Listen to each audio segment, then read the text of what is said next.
This is Louis Lapham with The World in Time. My guest is Adam Hochschild, speaking with us today about the murderous folly of the First World War and the ways in which the principled objections to it were punished as crimes against both man and God. Your new book, Adam, comes with the title To End All Wars, and you bring to an old story a new way of telling it. How did you choose your cast of characters, and why the subtitle, A Story of Loyalty and Rebellion? Well, what's always fascinated me about the First World War is this. It was a war of unbelievable destruction. More than 9 million soldiers were killed, an estimated 10 to 12 million civilians. We'll never know exactly how many. It remade the world for the worse in every conceivable way, igniting the Russian Revolution, laying the groundwork for the rise of Nazi Germany. It made the Second World War likely to happen. It's impossible to imagine the Second World War without the First. And yet, the story of this war is always told, as war histories usually are, as a fight between two sides, the Germans and the Allies. But it was also a fight in all of the countries involved between people who saw the war as a noble and necessary crusade and people who saw it as absolute madness and who refused to fight. That was the struggle that interested me, because I think that looking back on it from almost 100 years now, it seems to me that the people who refused to take part in this unprecedented slaughter were right. And I want to honor them and examine their stories. And so to do that, I focused on the country where, of all of the participants, the anti-war movement was strongest, which was England. There were war resistors who went to jail for their convictions in all of the warring countries, but for various reasons there were more of them in Britain than anywhere else. More than 20,000 British men of military age refused the draft. Many of them, as a matter of principle, also refused the alternative service that was offered for conscientious objectors, which meant driving an ambulance at the front or working in a war factory. And more than 6,000 of them went to prison under extremely harsh conditions. A bare-bones diet, rule of silence, you weren't allowed to talk to other prisoners. It was extremely cold in the prisons because there was a shortage of coal for heating and the prisons were last in line. Very brave people, very interesting people, and happily, for my purposes as a writer, they wrote memoirs, they kept diaries, they wrote letters, they published clandestine prison newspapers, sometimes on toilet paper, and they had interesting relationships with friends and family members on the outside, some of whom were at the front. Who were some of those characters? Mention a few names and then we'll take them maybe one by one. Well, for the longest time, I couldn't figure out how to get two very different sorts of characters into the book. One was these war resistors, the people who went to prison, and the others who spoke out loudly against the war and supported those who refused to fight. On the other hand, I was also very fascinated by the people who conducted this war, the prime ministers, the cabinet ministers, the generals. Why did they all think it was such a noble crusade? Why did they always think the next battle was going to be the big breakthrough? How could they send their own sons into battle, risking death day after day, week after week, month after month? I couldn't figure out how to get these two very different types of characters into the same book for the longest time until one day I was reading a very boringly written scholarly article about a well-known British woman pacifist, Charlotte Despard. Outspoken opponent of the war, wrote the best-selling anti-war pamphlet, traveled up and down the length and breadth of England, Scotland, Wales, speaking against the war. Prior to the war, she'd been active in all the radical causes of the day, a strong backer of independence for India, had gone to jail 4 times in the battle for women's suffrage. And in this article about her life, the writer, in one sentence in passing, said, of course, Mrs. Despard's activities were deeply upsetting to her brother. And it gave his name, Sir John French, which I immediately recognized as Commander-in-Chief on the Western Front. And I thought, that's going to be an interesting relationship. And indeed it was. This brother and sister were of diametrically opposed political views, but they were actually quite fond of each other, continued to see each other throughout the war. They stopped speaking only when In 1918, the British government sent him to Ireland to be Viceroy of Ireland and to suppress the nationalist uprising there against British rule. She went to Ireland to work for the IRA. At that point, they stopped speaking. But meeting this extraordinary pair of people gave me the idea of trying to tell this story that I was trying to tell of the conflict over whether or not this war should be fought through the medium of divided families. So I went looking for other divided families, and I found a number of them and ended up concentrating on several of them. One was this pair, Charlotte Despard and her brother, the commander-in-chief for the first year and a half of the war, Sir John French, Field Marshal. Then another such family was the Hobhouse family, very well-known Old English family. Emily Hobhouse was an ardent pacifist who, in the middle of the war, actually went to Germany to meet people in the German government, talk about possible peace terms, returned to England, saw people in the British government, tried to get them interested. She was dismissed as a lone wolf wacko, but in the course of this war that killed 20 million people, she was the sole person in Europe who traveled from one side to the other and back again in search of peace. She had a profound influence on a cousin of hers, Stephen Hobhouse, who not only went to jail as a conscientious objector, but was put in solitary confinement for leading a protest against prison rules. Meanwhile, he had three brothers in uniform. Two of them were at the front. One of them was killed. And his godfather was Lord Alfred Milner, who was in the cabinet as Minister for War. So that made a fascinating divided family to look at.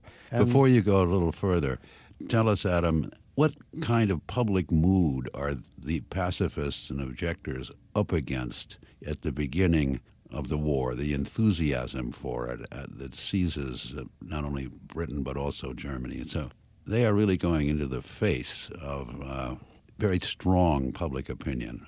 They absolutely were, and it was something that made me admire them all the more, because I think partly because this was not a war fought over any great principle, the governments on both sides had to do an enormous amount of whipping up of war enthusiasm by means of propaganda.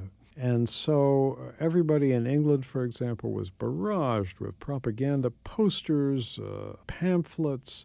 There was a calendar that showed a different German atrocity for every month of the year. All the country's major writers had been enlisted to write fiction and nonfiction against the war, which was subsidized by the government, although the public didn't know it. The press was tightly censored in what they could report from the front. And the mood that was created was one of very strident and often nasty patriotism. People with German names were hounded unmercifully, even if it was, a generation or two before that their ancestors came to Britain. If you had a German name on your bakery or butcher shop, heaven help you, the mobs would break down your windows. That happened to the British king. And the British royal family had to change its name. It was officially the House of Saxe-Coburg-Gotha, because there were many Germans in the royal family tree. Queen Victoria was half German by ancestry. King George, the first of the Georges, George I, had been imported from Germany to become British king and could barely speak English. But in the middle of the war, they changed their name to the House of Windsor. And the Kaiser of Germany, Kaiser Wilhelm II, in response joked that now he was going to go to the theater and see a production of The Merry Wives of Saxe-Coburg-Gotha. But the pacifists could be stormed by howling mobs. It was that intense. If you remember the quote from Churchill explaining, I believe, to the wife of the prime minister that he would not miss this delicious, merry war for anything in the world. And he's saying that at the same point where 21,000 British troops have just been butchered at the Somme. That's right. It's amazing to me to see that disjuncture between this mood of tremendous enthusiasm for the war, which was admittedly much more pronounced in the first year or two than after that, and the unbelievable slaughter that took place at the front, because the armies on both sides entered this first real industrialized war with no understanding of what it would mean. French troops marched into battle in bright red caps, bright blue tunics, bright red pants, never thinking that this was going to make them more visible targets for German sharpshooters. The Germans sent mass formations of young men into the early battles of the war,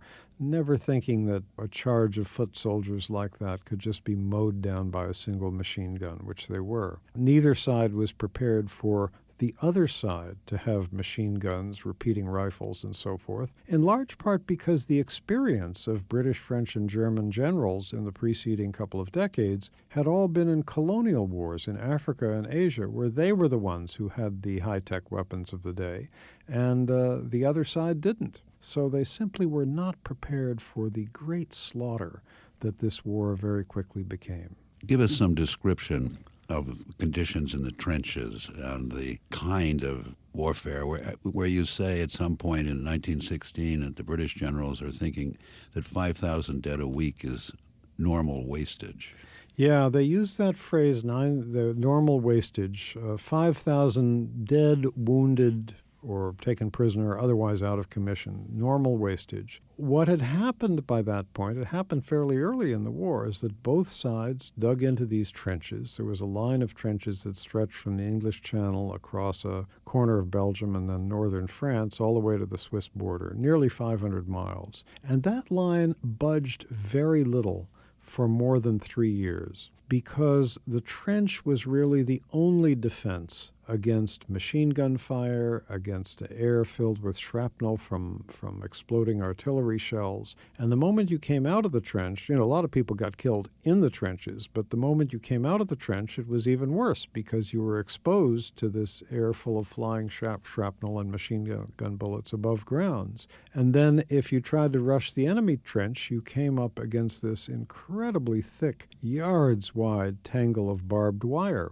And they really were unable, until the invention of the tank, to come up with any weapon that could crush or get rid of barbed wire. So for more than 3 years, there was very little movement one way or the other. In the year 1915, for example, a year which on the Western Front probably saw close to 1 million casualties, dead, wounded, prisoner total on both sides. The Allies launched a number of huge offensives and managed to capture exactly 8 square miles of ground for those 1 million casualties.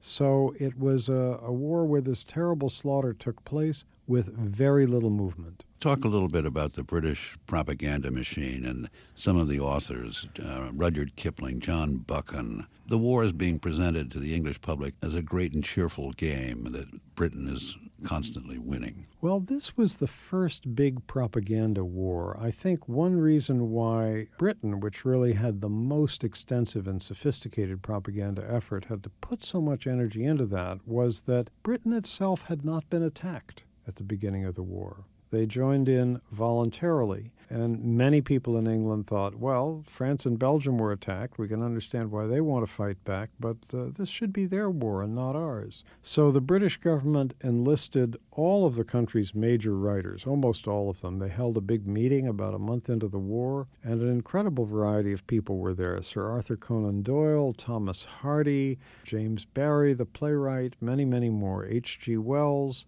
And writers were told, now's the time to serve your country. Whatever you write on themes connected to the war, fiction, nonfiction, we'll see that it gets published. And in fact, this writing appeared through regular publishers, but what the public didn't know was that the government had committed in advance to buy tens or hundreds of thousands of copies of every book or pamphlet that was produced in the right spirit. Rudyard Kipling was, of course, one of the biggest drumbeaters of them all, as he was for every war in which his country ever fought. And it's a fascinating paradox to me how somebody who I think really was a great writer in many ways, a writer who was able to imagine himself into the minds of children and young people in a way that few other writers in history have.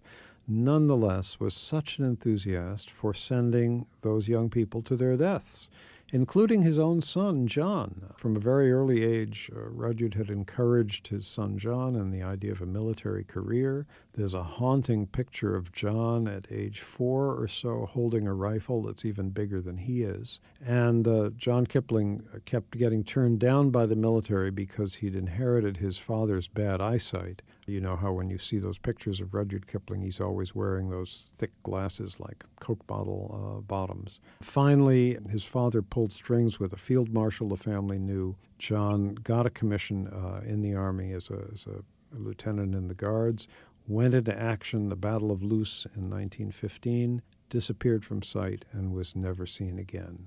And his father was, of course, absolutely devastated.